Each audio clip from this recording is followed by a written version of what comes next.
السلام عليكم. شاهد معي هذا المقطع. هذا الحيوان المفترس الذي يعرف أنه يصطاد في البر، لكنه الآن شاهد داخل الماء، ومن يقاتل مفترس من أخطر مفترسات الماء.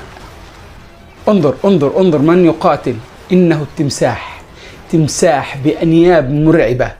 لو استطاع لو وقعت رجل أو يد هذا الفهد في فمه لما خرجت منه، ولكن انظر، الله عز وجل حبى هذا الحيوان بقدرات وإمكانيات وخبرات ليصطاد هذا التمساح. فسبحان الله أحسن الخالقين، تبارك الله أحسن الخالقين.